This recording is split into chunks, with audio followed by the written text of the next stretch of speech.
I need something to eat. I can't move. I wish I had some food. Oh, ooh, glucose in a bottle.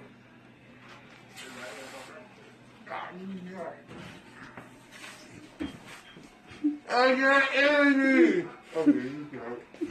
So today we're going to be talking about glucose.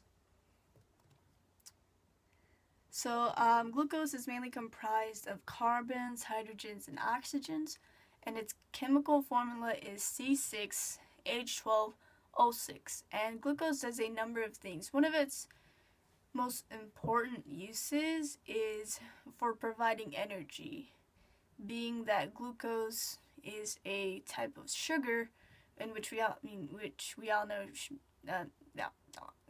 sugar provides energy. So yeah, it's a source of energy for both plants and animals. But also one of the cons, I guess, is that when the body produces a lot of glucose but cannot process it, that causes diabetes, more specifically type 2 diabetes, which can cause a number of problems like thirst, blurred vision, weight or gain loss, and amongst other even more serious problems. Yeah, it's amazing. Well, diabetes is not amazing, but glucose is. So, the molecular structure. Here's the molecular structure. Again, we can see the carbons, hydrogens, and oxygens in here. But we can also see some functional groups like OCH and OH, which we will talk about later. Here are the intermolecular forces. As you can see, we have like 3 listed here, but we're going to go back to the molecular structure just so that I can explain it. So when two glucose molecules bond, their H's, the H's between those two molecules can form a bond with each other, and that is called London dispersion forces.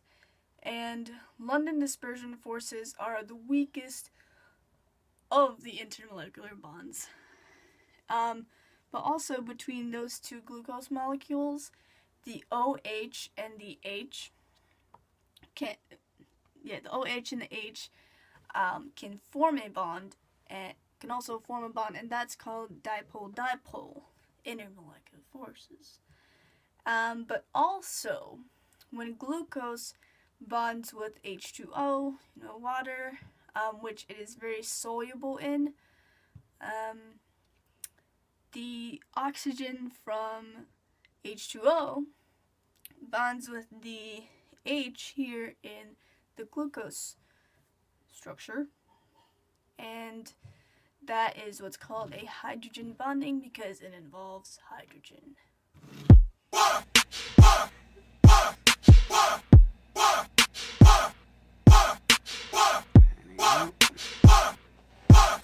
What is up, people? Today we're going to be talking about glucose. So glucose is basically colorless, and it is soluble in water and acetic acid. It's thermodynamically unstable, which is why the universe favors it to be soluble. Right. Glucose also has a molar mass of 180.2 grams per mole. Glucose has 2 functional groups. It is hydroxyl and its aldehyde group. The aldehyde group basically forms with hydrogen, which makes it sweet, and the hydroxyl group forms with hydrogen bonds with water, making it soluble in water. Why we need it? So basically, the importance of glucose has to do with its functioning, and we use glucose in our daily lives to gain energy. Basically, if we eat like celery, we gain energy, or if we eat like sweets, we gain energy. But without glucose, we wouldn't be able to function daily. So say if I didn't eat like the amount of sugar I needed a day, then I wouldn't be able to function, and my blood level would be too high. And without glucose, we will basically die. Glucose goes to our brain as well as our bloodstream. So if glucose gets struck in our bloodstream, then our blood levels will be high. But if glucose doesn't get to our brain, then we won't have any brain functioning.